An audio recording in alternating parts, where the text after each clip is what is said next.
সিরিয়ার দক্ষিণ পশ্চিমাঞ্চল সুয়াইদায় গত কয়েকদিন ধরে বিমান হামলা এবং সাম্প্রদায়িক রক্তপাতের পর অবশেষে যুদ্ধবিরতিতে সম্মত হয়েছে ইসরায়েল। 18 জুলাই তুরস্কে নিযুক্ত মার্কিন রাষ্ট্রদূত টম ব্যারাক তার সামাজিক যোগাযোগ মাধ্যম এক্সে দেওয়া এক পোস্টে বিষয়টি নিশ্চিত করেছেন।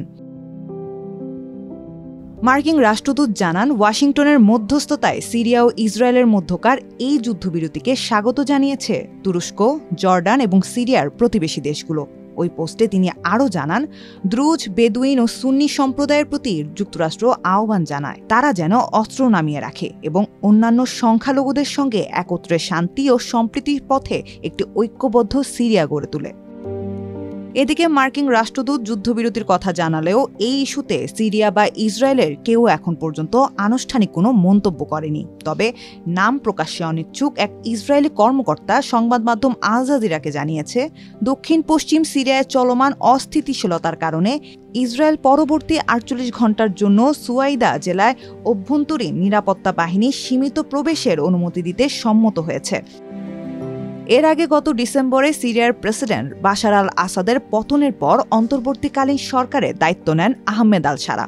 সে সময় বাশারের পতনকে সমর্থন জানালেও পরে সরকারপন্থীদের সঙ্গে সংঘাতে জড়ায় ইসরায়েলপন্থী সংখ্যালঘু দ্রুজ সম্প্রদায়। এতে দ্রুজ সম্প্রদায়ের মানুষজন মারা যাচ্ছে বলে দাবি করেন ইসরায়েল, যা মেনে নিতে পারেনি বেনিয়ামিন নেতানিয়াহু সরকার।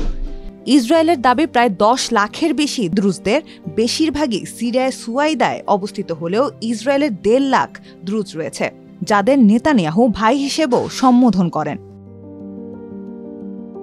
যার রেশ ধরেই দ্রুজদের রক্ষার নাম করে সিরিয়ায় বিমান হামলা চালায় ইসরায়েল।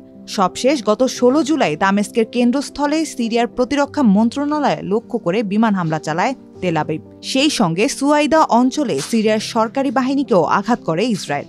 এমন আক্রমণের পর 17 জুলাই টেলিভিশনে দেওয়া ভাষণে ইসরায়েলের প্রতি হুঙ্কার দেন সিরিয়ার অন্তর্বর্তীকালীন প্রেসিডেন্ট আহমেদ আল শারা। ঘোষণা দেন দ্রুজ নাগরিকদের অধিকার রক্ষার বিষয়টি তিনি অগ্রাধিকার দেবেন। সেই সঙ্গে এটাও জানান, সিরিয়া ইসরায়েলের সঙ্গে সংঘাত এড়াতে পছন্দ করবে, তবে যুদ্ধকে ভয় পাবে না তার দেশ। আহমেদ আল শারার এমন হুঁশিয়ারির 48 ঘণ্টা না যেতেই যুদ্ধবিরতিতে সম্মত হয়েছে নেতানিয়াহু সরকার।